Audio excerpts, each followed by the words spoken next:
La Bible de A à Z. L'eau. Usage profane de l'eau dans la Bible. L'eau était indispensable à la vie. Voilà pourquoi refuser l'eau à la soifée était une faute condamnable. Job chapitre 22, verset 7, Matthieu chapitre 25, verset 42. Par contre, donner de l'eau à la soifée était considéré dans la Bible comme une bénédiction. Proverbe chapitre 11, verset 25, Matthieu chapitre 10, verset 42. On mélangeait l'eau parfois au vinaigre. Ruth, chapitre 2, verset 14. Parfois aussi, on mélangeait l'eau au vin. Deuxième livre des Maccabées, chapitre 15, verset 31. On préférait l'eau vive, l'eau de source, à l'eau de la citerne.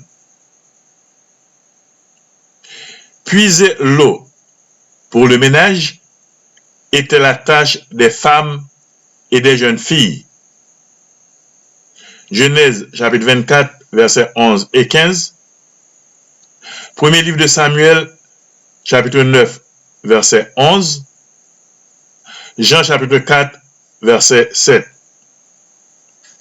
Mais également, puiser l'eau pour le ménage était la tâche des serviteurs et des pauvres. Deutéronome chapitre 29, verset 10. Ruth chapitre 2, verset 9. Jérémie chapitre 14, verset 3.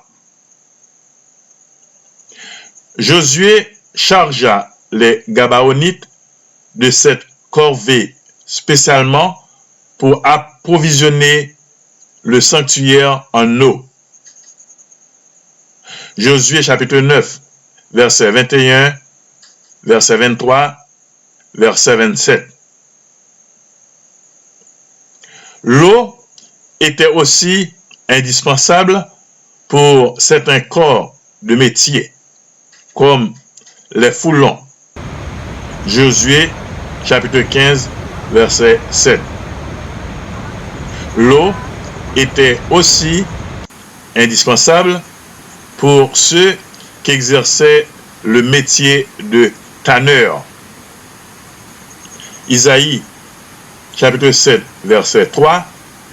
Actes des apôtres chapitre 9, verset 43.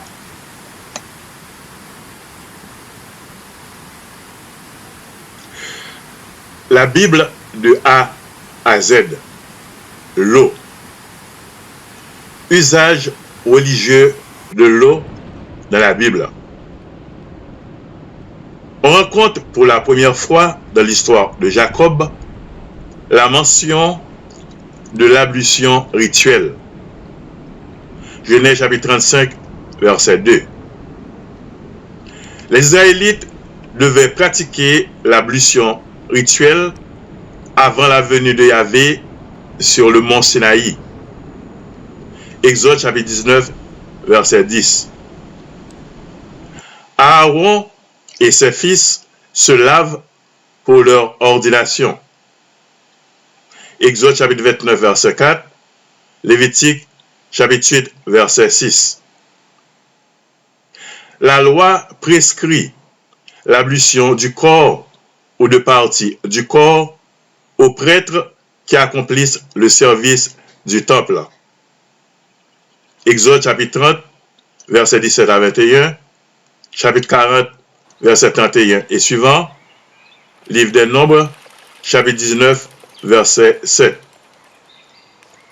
La loi prescrit aussi l'ablution du corps ou de partie du corps à tous ceux qui ont encouru une impureté légale.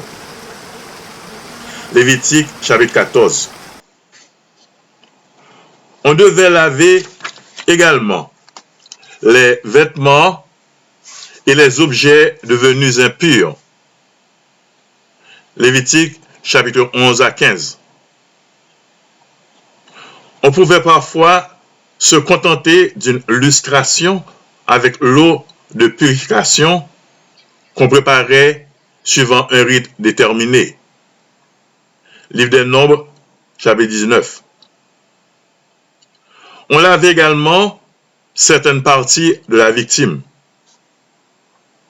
Lévitique chapitre 1er, verset 9, verset 13, chapitre 8, verset 21, chapitre 9, verset 14. Offrir de l'eau pour se laver les pieds était un des premiers gestes d'hospitalité. Genèse chapitre 18, verset 4, chapitre 19, verset 2, chapitre 24, verset 32, chapitre 43, verset 24.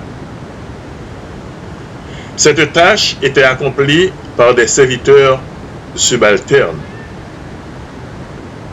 Premier livre de Samuel, chapitre 25, verset 41. Le lavement des pieds par Jésus à ses disciples est une leçon d'humilité, de service et d'amour. Jean chapitre 13, verset 1 à 17. Une coutume curieuse est l'emploi de l'eau d'amertume dans l'ordalie de la femme soupçonnée d'adultère. Livre des Nombres, chapitre 5, verset 12 à 31. Après l'exil, l'eau reçut une importance particulière dans la célébration de la fête des tabernacles. Un prêtre puisait avec une couche d'or 3 logs, environ 1,5 litre d'eau, dans les temps de Siloé. Cette eau était apportée en grande pompe au temple et versée avec la libation du vin sur l'autel des holocaustes. L'eau avait également une signification religieuse dans le baptême que les Juifs administraient à ceux qui voulaient devenir prosélytes. Jean-Baptiste baptisait les gens dans les eaux du Jourdain. Le baptême de Jean-Baptiste était un baptême de repentir en vue de la rémission des péchés. Matthieu chapitre 3, versets 6 et 11, Marc chapitre 1, verset 4 et suivant, et verset 8, Actes des Apôtres chapitre 1er, verset 5.